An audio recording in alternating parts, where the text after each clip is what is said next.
So right now, when you look at Jewish halakha and Islamic Sharia, they're generally viewed as these immovable ancient walls, right? Like they are the very things keeping the Dome of the Rock divided. Oh, absolutely. The assumption is always that these two incredibly complex, comprehensive legal systems are just, fundamentally incompatible when it comes to sharing physical space. Right. And today's source document does something that is, I mean, frankly, entirely unthinkable.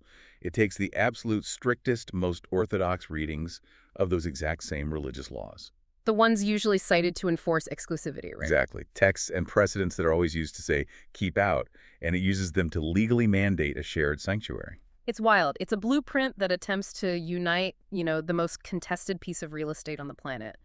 And it doesn't do it by abandoning religion for secularism, which is usually the go-to political solution. Right, like just make it a museum or something. Exactly. Instead, it dives so deeply into the theology that it kind of comes out the other side. It completely shatters the paradigm we're used to. Because we are so accustomed to zero-sum mechanics in this specific geographic and spiritual location, the instinct is always to engineer a fortress, to draw a line in the sand and categorize everything into a strict binary of ours versus theirs. Yeah, and what we're examining today takes those very tools of division and attempts to forge them into instruments of a profound, albeit theoretical, unity. Which is fascinating.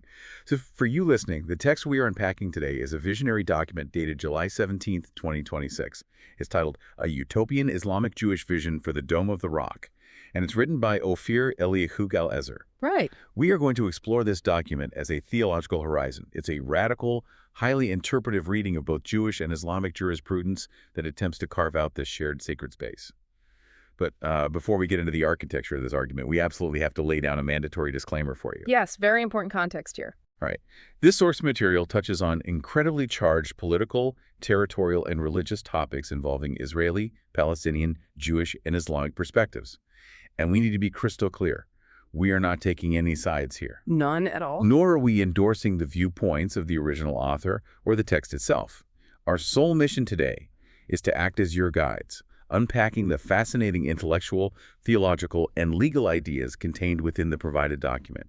We're just here to examine the logic and the mechanics of the author's vision. Yeah, we are engaging with this purely as an intricate thought experiment. We're looking at the how and the why of the author's logic, examining how he, manipulates text, tradition, and physical space to build this specific utopian framework. Exactly. So whether you're a theology buff, a student of conflict resolution, or honestly simply someone exhausted by endless cycles of zero-sum thinking, this deep dive is just a masterclass in reframing an impossible problem. It really is. So let's unpack this. We have to start with the philosophical foundation, because before the author gets into the dense legal weeds of rising partitions and ritual impurity, he establishes the cosmic philosophy driving the entire project. Right. He sets the stage first. He states up front that he is writing this not as a politician, but from a place of perceiving God in existence, in time, and in space.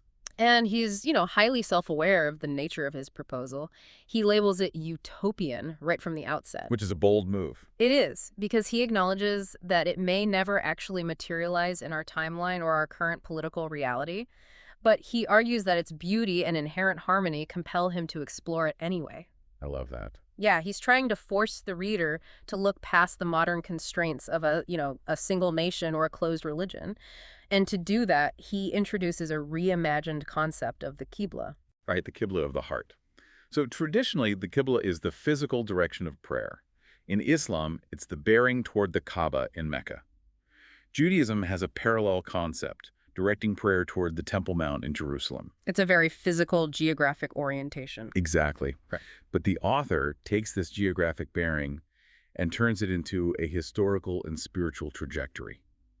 He argues that the ultimate destination of this Qibla isn't just a coordinate on a map. It's the state of being where the sword is turned from spilling blood to spilling light. Wow. And that image, spilling light instead of blood, that's really the engine for the entire document. He absolutely refuses to accept the conventional boundaries that separate the Torah from the Quran or Sharia from halakha. Yeah, it just won't play by those rules. No, he won't. He's building a philosophical framework where these aren't competing operating systems, but complementary expressions of the same divine reality. Yeah, and to illustrate this, he actually invokes the 13th century Sufi mystic poet Rumi, right? He does. He points to Rumi's concept of a field that exists beyond heresy in Islam, which is this space of pure, unmediated encounter with the divine. Right, and he bridges that Sufi mysticism with Eastern metaphysics, specifically bringing in the concept of Advaita, or non-duality. Advaita is so crucial here. It's the philosophical realization that the sharp, dichotomous boundaries we perceive in the world, like between the self and the other, between the physical and the spiritual, or between competing religious claims, they're ultimately illusions. They don't actually exist on a cosmic level. Exactly. So by injecting non-duality into this hyper-specific Middle Eastern context, the author argues that there is no actual boundary between the physical space of the Dome of the Rock and the human heart. Oh, that's heavy. Right. If the heart is meant to be a sanctuary of peace, the physical space must mirror that exact state. Any division in the stone is reflection of a division in the soul. Which brings a completely different weight to the quote he includes from A.D. Gordon. Gordon was an early 20th century thinker, and the author uses his words as a kind of prophetic warning. Yeah, Gordon's perspective is fascinating here. Gordon wrote, and I'm quoting here, "If a nation does not have enough space to build a temple, a house of prayer for all nations, it ends up building a prison for others and for itself." Writing in the shadow of early 20th century nationalism, Gordon recognized the terrifying trajectory of an identity built entirely on exclusivity. The author adopts Gordon's warning to diagnose the current state of the Dome of the Rock. Okay, let's unpack this, because this is like the ultimate psychological pressure cooker. If you build your entire sense of safety and spiritual identity purely around the concept of excluding someone else from your space, you put up walls, guard towers, strict access controls. You're constantly on the defensive. Exactly. At a certain point, you haven't actually built a sanctuary for communion with God. You've just locked yourself inside a guard tower. You become a prisoner of your own defenses. It's incredibly tragic when you frame it that way. So is the author basically saying that healing the physical space of the Dome of the Rock isn't just an architectural challenge, but it's actually a prerequisite for healing the collective trauma of Israelis and Palestinians? That is exactly what he's saying. The author views the concept of the temple not merely as a physical structure of stone and mortar, but as an active cure for that trauma. It is meant to be an instrument of cosmic peace. Right. If your temple requires the active suppression of another people, it fundamentally fails its definition as a temple. It devolves into a prison. The author argues that when nations cannot feel each other's souls as their own, they retreat behind hostile diplomatic and militant facades. And he calls those facades something specific, right? Yeah, he refers to these temporary political maneuvers as a flying crow. They're fleeting, noisy, and ultimately empty of any real substance because they don't address the metaphysical root of the conflict. So the spiritual goal is absolute non-dual unity. But, if Gordon is right, and a sanctuary built on exclusion is actually a prison, we run straight into a massive brick wall when we look at actual Jewish law. A literal brick wall in this case. Literally. We are moving from Rumi's open field of poetry straight into the rigid, uncompromising architecture department of Jewish jurisprudence. Halakha has incredibly strict, inflexible blueprints for what a temple is legally required to be. And this is where the author begins his intellectual tightrope walk. To satisfy Jewish law, he turns to Maimonides, the Rambam, A giant of Jewish law. arguably the most significant codifier of Jewish law in history. His work, the Mishnah Torah, lays out the absolute, non-negotiable minimum physical requirements for a structure to be legally recognized as a Jewish temple. And Maimonides, he doesn't leave room for poetic interpretation here. He gives a very specific floor plan. He states that a temple requires a holy area, a holy of holies, an ulam or hall, an azara or courtyard, and most importantly for our discussion, partitions surrounding and separating these specific zones. The partitions are non-negotiable. You need physical boundaries to delineate the varying degrees of sanctity. Right. But then the author looks at the physical reality of the Dome of the Rock as it stands today. It is a magnificent, ancient Islamic structure. But he points out that the current architectural layout actually contains spaces that could perfectly map onto Maimonides' strict requirements. The footprint is already there. Exactly. The foundation stone in the center functions geographically as the holy of holies. The concentric surrounding areas within the dome could function as the sanctuary or the hall, and the expansive space outside acts as the courtyard. The geographical mapping works perfectly. The crisis, though, is the requirement for partitions. To make it a functioning Jewish temple, according to halakha, you need walls. Yeah, and you cannot simply walk into one of the most exquisite and historically significant Islamic structures on Earth and start cementing permanent brick walls to satisfy Jewish legal requirements. No, doing so would deface the Waqf, violate Islamic sovereignty, and ignite a global crisis. The physical reality of the site entirely rejects permanent division. So what does this all mean? How does he solve the wall problem? If Maimonides demands walls and the physical reality forbids walls, it seems like an unbreakable deadlock. He proposes a radical, almost science fiction level engineering solution. To satisfy Jewish law without destroying the Islamic structure or permanently altering the dome, the author suggests leveraging advanced modern engineering to create rising and falling partitions. Wait, rising and falling partitions? Yeah. So we are talking about physical walls hidden beneath the floor. Yes. During the specific times designated for Jewish worship, these partitions would mechanically rise from the ground. While they are raised, they create the legally required boundaries. Oh, wow. Right. So the physical partitions Maimonides demands are present, and the space is legally constituted as a Jewish temple. But the moment that designated time of worship is over, the partitions lower back into the earth. They disappear entirely. Exactly. The space returns to a pure, unpartitioned, shared state, completely preserving the architectural integrity of the Dome of the Rock. It's like an incredibly high-stakes pop-up stage or a theatrical set that only exists for the duration of the play. That's a great way to put it. But wait, I have to push back on the theology here. Isn't a temple supposed to be the most permanent thing on Earth? I mean, it's the house of the eternal God. It's meant to be an immovable fortress of stone that lasts for generations. The author is basically suggesting a modular sci-fi sanctuary.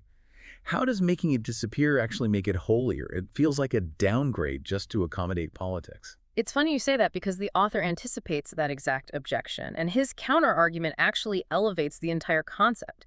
He argues that this impermanence is not a political compromise, it is a theological triumph.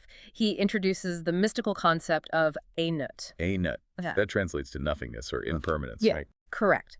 The author argues that balancing the value of physical permanence with the value of nothingness achieves a much higher spiritual state.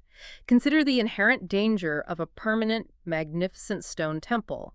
The danger is that the building itself becomes the object of worship. Ah, becomes a new golden calf. Precisely. People start worshiping the majestic stones, the gold, and the architecture, rather than the infinite, uncontainable God those stones are supposed to point toward. The structure replaces the divine. Yes. So by making the temple boundaries temporary, by having them rise and fall, the architecture actively prevents itself from becoming an idol. The author describes it as a temple that is present and not present. That is wild. It serves its legal function as a mediator between humanity and the divine during worship, but by vanishing, it refuses to create a permanent physical image that distracts from God. It honors the absolute formlessness of the divine. And the disappearing nature of the walls minimizes interference with the Muslim caretakers, which solves the geopolitical problem, but it also forces the worshiper to focus entirely on the action of worship. You can't hoard the physical space and point to a giant permanent wall to prove your dominance because, the wall goes back underground. It's brilliant. It satisfies the strict letter of Maimonides' law while subverting the human instinct for territorial hoarding. It returns the space to unity the exact moment the ritual concludes. Okay, so the rising and falling partitions solve the architectural crisis. Yeah. The walls disappear. But what about the people? Jewish law doesn't just mandate where the walls go. It has incredibly severe restrictions on who's allowed to walk between them. Very strict. There's a specific sacred perimeter surrounding the inner sanctuary known as the Hell. Traditional Jewish law forbids non-Jews from entering the Hell. So if the partitions are up and the space is legally a Jewish temple, how does the author legally justify any Muslim presence in that space without violating halakha? This is where the author's textual interpretation becomes just breathtakingly intricate. The traditional, centuries-old assumption has been that the ban on entering the Hell applies blanketly to anyone who is not Jewish. In ancient Talmudic literature, the term for non-Jews, goyim, was almost universally conflated with idolaters. Pagans who worshipped statues and celestial bodies. Exactly. But Islam is fiercely, uncompromisingly monotheistic. Treating Muslims as ancient pagans is factually and theologically absurd. The author recognizes this completely, and he brings in two major halakhic precedents to shatter that conflation. First, he cites Rabbi Menashe Meri. The Meri was a 13th century scholar from Provence. In his era, the rigid wall of separation between Jews and non-Jews was the standard. But the Meri observed the Christians and Muslims around him and created a revolutionary legal distinction. What was it?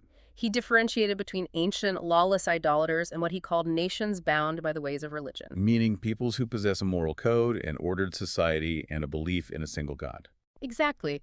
The Meri argued that many of the strict exclusionary laws applying to idolaters simply do not apply to these nations bound by religion.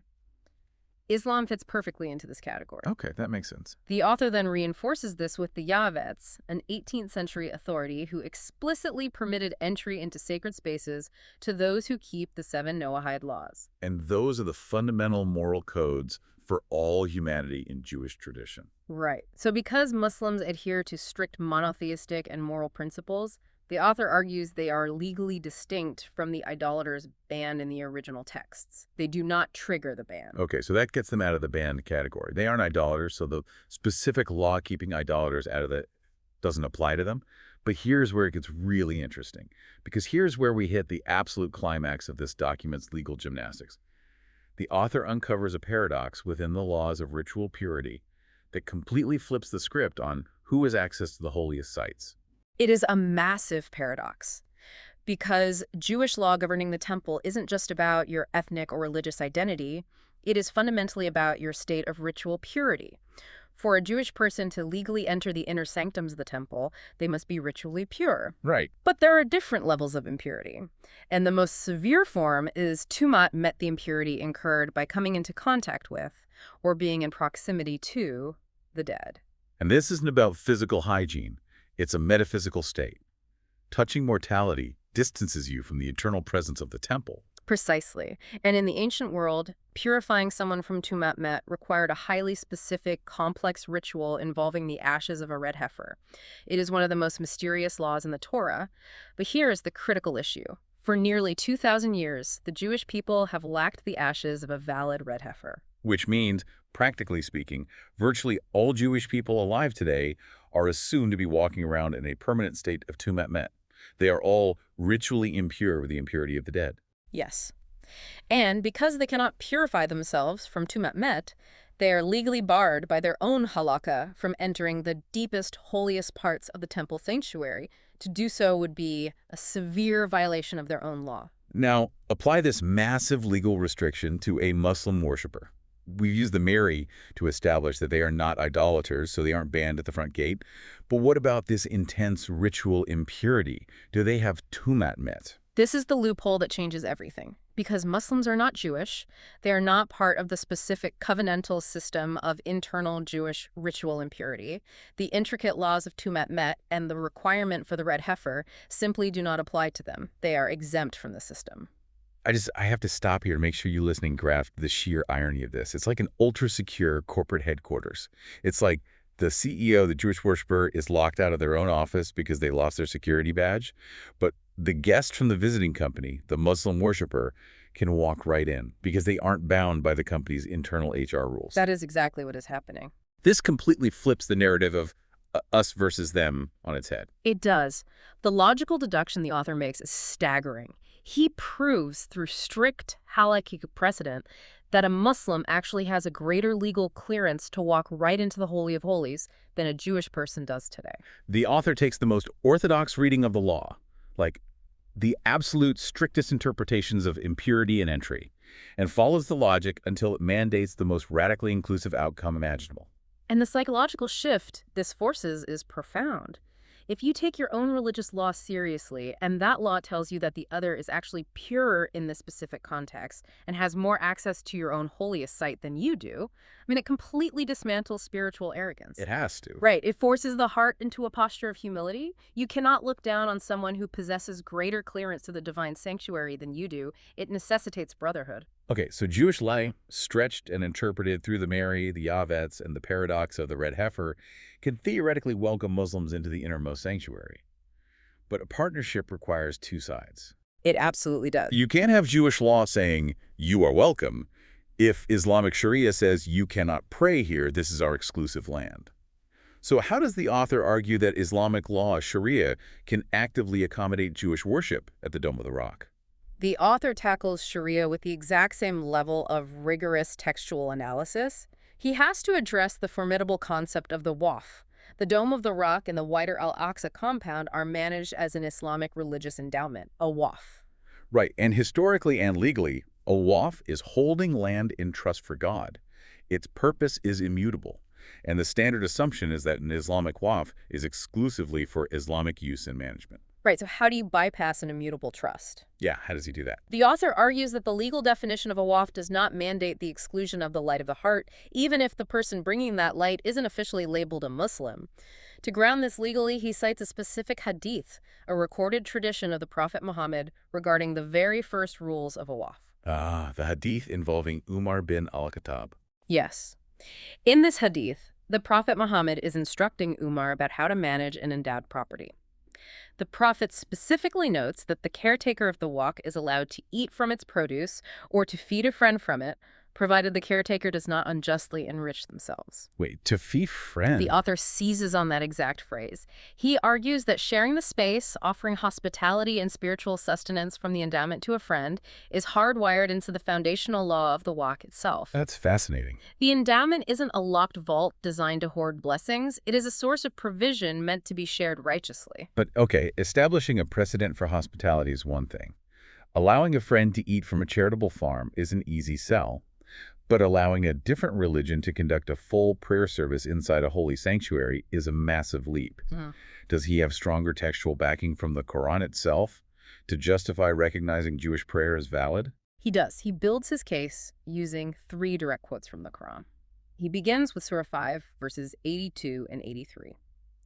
These verses describe Christians who hear the truth revealed to the prophet, and upon hearing it, their eyes overflow with tears. Okay, but how does crying validate their religious practice? The author interprets this as the Quran establishing an agnostic position regarding official institutional religious labels. The Quran praises these Christians not because they instantly converted to Islam, but because they recognized the truth and their hearts responded with genuine emotion. I see. What matters to God, the author argues, is not the tribal label, but the pure desire for the light of prophecy. If a Jewish person is praying at the Dome of the Rock with that same pure yearning, it holds intrinsic value under Sharia.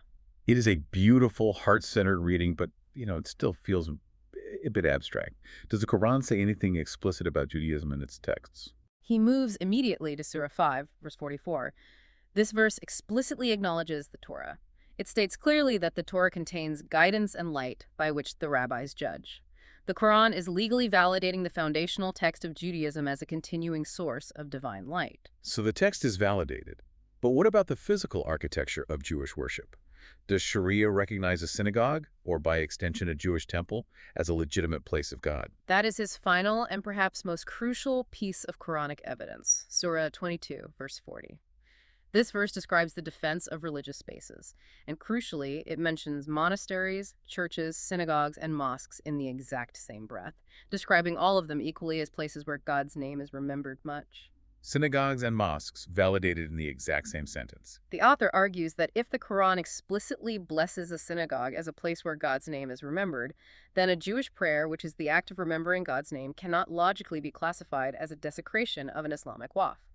It is fundamentally aligned with the Quranic vision of praising God. And this connects deeply to his argument about the Islamic concept of dua, or supplication, right? Exactly. The author argues that when you strip away the institutional packaging, Jewish prayer is essentially dua.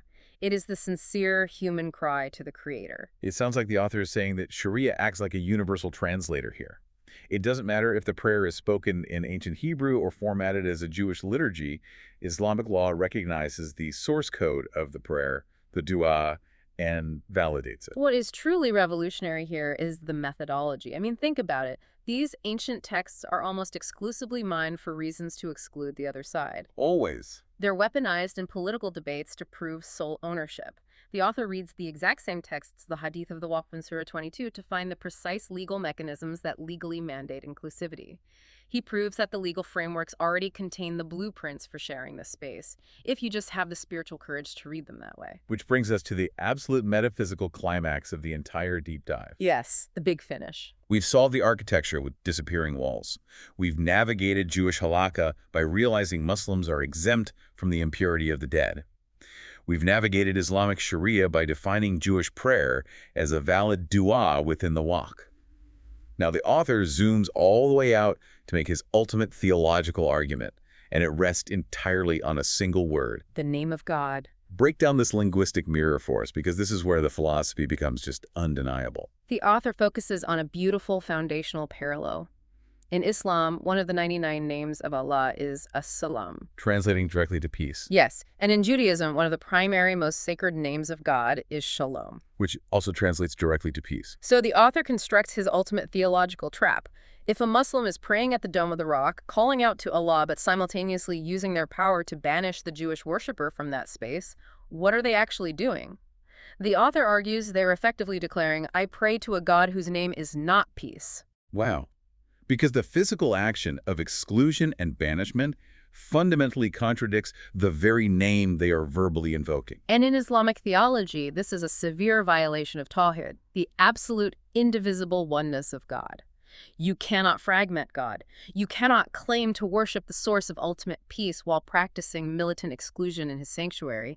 The action negates the prayer. And the exact same devastating logic applies to the Jewish worshiper. Absolutely. If a Jewish person manages to secure the temple space, but entirely excludes the Muslim worshiper, they are praying to a God whose name is not peace.